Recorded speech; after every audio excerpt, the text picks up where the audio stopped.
Salve, salve, camaradas apreciadores da cerveja artesanal! Bem-vindos a mais um vídeo do canal Banguela Cerveja Artesanal. No último vídeo, nós terminamos a primeira fase da nossa cerveja feita a partir de extrato. E hoje nós vamos começar a mostrar para vocês a parte da fermentação, da maturação e do invase.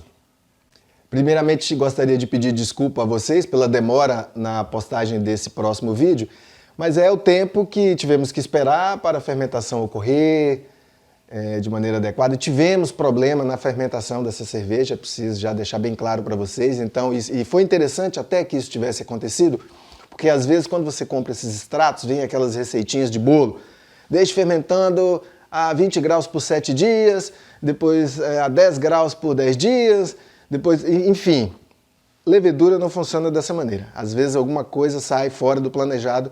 Esse extrato, por exemplo, ele levou 9 dias na fermentação primária, até cessar a atividade da levedura. Então já foi uma fermentação atrasada, ainda é cedo para dizer se isso foi um problema na levedura. Às vezes o transporte da levedura, acondicionamento, a levedura realmente fica fatigada. Ou de repente no próprio extrato, que pode ter tido um excesso de açúcares não fermentáveis, enfim, não dá para saber o que efetivamente aconteceu. Eu vou mostrar agora na sequência alguns vídeos de alguns dias dessas fermentações que eu fiz com o próprio celular, para que vocês possam ver como a coisa aconteceu. E daqui a pouco a gente volta então para fazer o prime da cerveja, que é a colocação do açúcar, colocar na garrafa para que ela venha carbonatar depois. Tá ok? Aqui, com 6 horas depois de inoculado o fermento, o que indica que teve um lag time curto. Lag time é justamente esse tempo em que a levedura passa da fase de multiplicação para a fermentação. Aqui já são 12 horas depois de inoculado o fermento, atividade já a pleno vapor, como vocês podem ver aí. A próxima tomada, 3 dias após a inoculação do fermento. E aqui, 5 dias após a inoculação do fermento, também todo vapor. Apenas no 9º dia, as leveduras pararam de converter açúcares em álcool e gás carbônico. Foi quando então se encerrou a fermentação primária, com uma densidade de 1017, mostrando que não houve atenuação total dos açúcares. Deixou muito açúcar na cerveja, o que vai resultar numa cerveja com corpo alto e baixo teor alcoólico. Então já é um pequeno problema que nós vamos ter nessa cerveja. Nada que vai nos impedir de tomar a cerveja e de que a cerveja seja uma cerveja razoável ou até boa, vamos ver, né? Vamos avaliar isso ainda.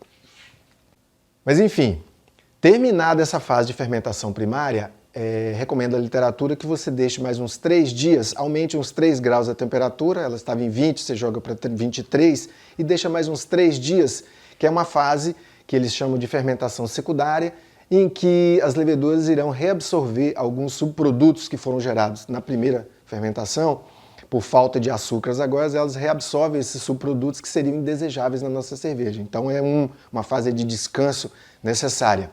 Passada essa fase, entra-se na maturação, e aí não há muito consenso entre literatura e cervejeiros. Alguns abaixam para 0 grau e deixam 15 dias, depende do estilo também, um estilo ale. Eu vou ter que passar uma receitazinha de bolo para vocês, porque para quem está começando agora não adianta muita teoria. Então o que eu vou recomendar, mas já sabendo que vocês vão encontrar inúmeras divergências. Após a fermentação secundária, joguem a temperatura para 10 graus e deixem por 15 dias. É o suficiente para a maturação de uma cerveja ale como essa que nós estamos fazendo. Vamos pegar o balde que está fermentando ali. Vamos transferir o conteúdo desse balde para outro balde. Vou mostrar quais os cuidados que vocês têm que ter, para depois a gente colocar o açúcar e fazer o prime. Vamos pedir aqui a nossa ajudante hoje, a Juliana, minha esposa, que é a nossa camera woman. Nós vamos pesar a quantidade de açúcar, vamos misturar no nosso mosto. Para que isso? Isso aqui é justamente para dar alimento novamente para as leveduras. E aí dentro da garrafa, as leveduras vão voltar a fermentar, vão voltar a produzir CO2, então vai carbonatar a nossa cerveja dentro da garrafa. Eu não faço mais esse método, hoje eu já utilizo post-mix com cilindro de CO2, é muito mais rápido, é muito mais fácil você controlar a quantidade de CO2 que você quer na sua cerveja, mas enfim, no início é com Prime. Então vou mostrar para vocês, cada cerveja existe uma faixa de carbonatação ideal, mas como uma regra de bolo, para facilitar a vida de vocês, eu digo que vocês podem calcular 6 gramas de açúcar para cada litro de cerveja. Então após transferir a cerveja do fermentador para o outro balde, vocês vão verificar a quantidade de cerveja que vocês têm. Ah, tem 20 litros no meu balde. Então, 20 vezes 6, 120 gramas. Pesou o açúcar. Nós vamos levar ali agora no fogão. Vamos lá, Camera Woman. Coloca o açúcar no vasilhame. Coloca o mínimo de água possível. Só para que possamos dissolver esse açúcar. Mais um pouquinho. E aí nós vamos ferver durante uns 5 minutos para esterilizar. E depois nós vamos misturar no balde e engarrafar nossa cerveja. Vamos deixar ferver aqui, daqui a pouco a gente volta. Então vamos lá. A nossa água com açúcar já ferveu durante 5 minutos. Resfriei e coloquei o balde fermentador aqui para a gente fazer a transferência. Aproxima por gentileza aqui. Como vocês podem ver, a levedura vai toda para o fundo. E aí a gente consegue extrair a cerveja aqui sem tanta sujeira. O que é mais importante é a sanitização de todos os equipamentos que nós vamos utilizar agora. Conforme eu já ensinei para vocês no último vídeo, a preparação do sanitizante, nós estamos usando o Biofor. Então eu já sanitizei, já deixei escorrendo o balde. Depois nós vamos utilizar o bico para poder transferir para a garrafa. Já sanitizei as tampilhas. O que é importante entender aqui.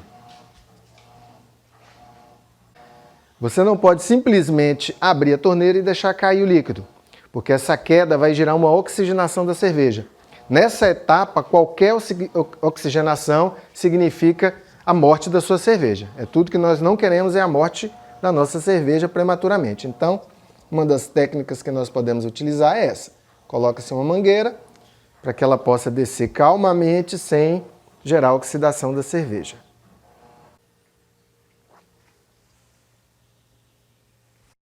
Agora que nós transferimos a cerveja para cá, nós misturamos a nossa água com açúcar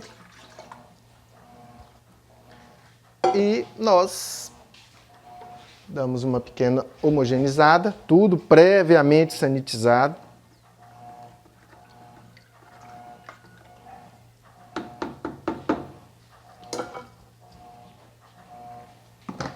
Agora,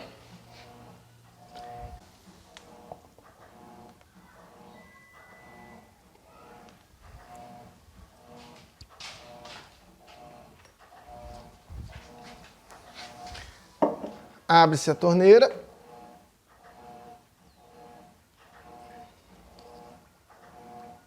Ela possui uma válvula aqui que retém o líquido. A partir do momento que essa válvula chega no fundo da garrafa e você empurra, ela enche. Qual a vantagem disso aqui? Justamente de não gerar oxigenação na cerveja.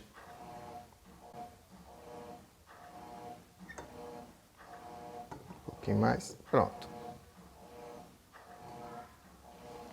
Aqui agora, nossas tampilhas também previamente sanitizadas.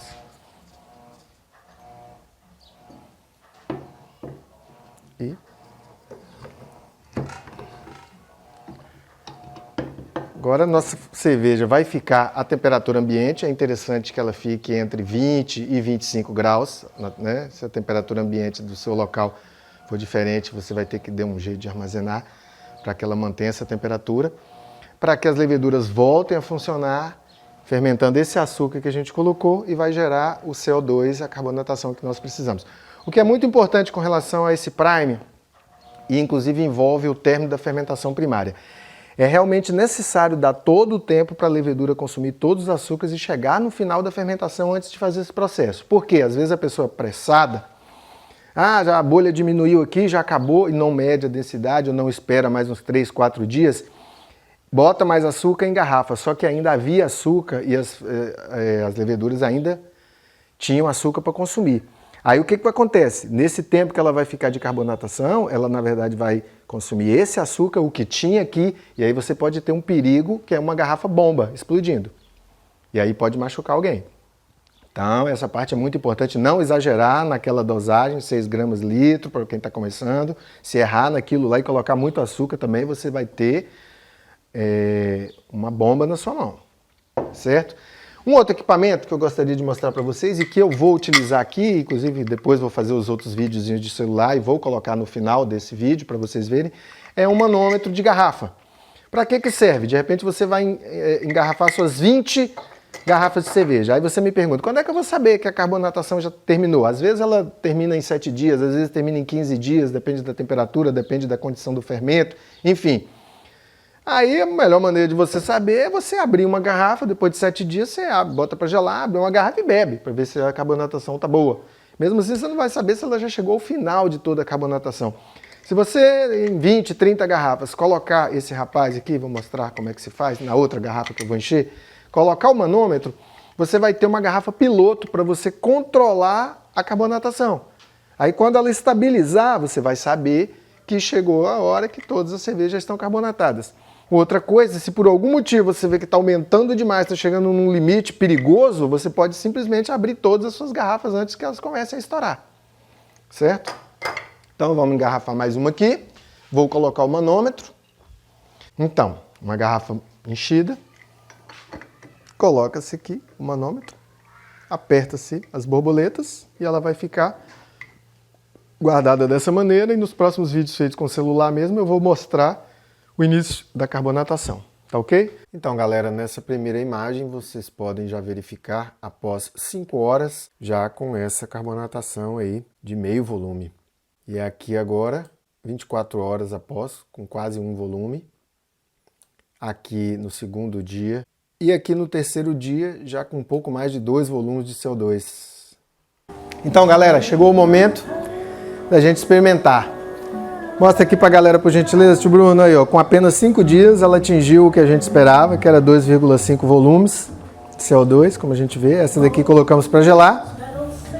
Vamos experimentar, já com todas aquelas desconfianças que eu passei para vocês, aquele gosto excessivo de açúcar de cana, problema que teve da atenuação. E com essa boa carbonatação que teve, a gente chega à conclusão que o problema não foi a levedura. Provavelmente eram açúcares muito complexos que tinha nesse extrato. Mas vamos lá. Vamos ver se dá para beber esse trem, né?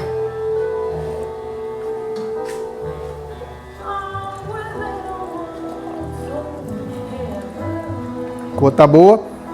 A cerveja que ainda não amadureceu. Daqui uns 15 dias ela provavelmente vai estar mais interessante. Mas para não atrasar mais o vídeo, tá bonita a cerveja. Uma espuma bonita.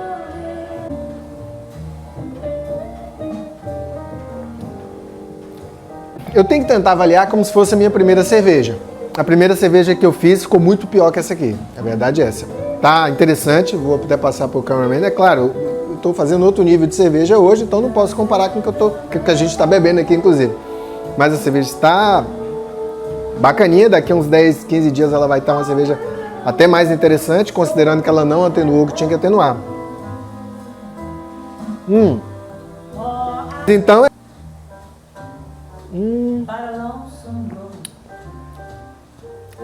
para uma primeira cerveja feita de xarope, mano, bom demais.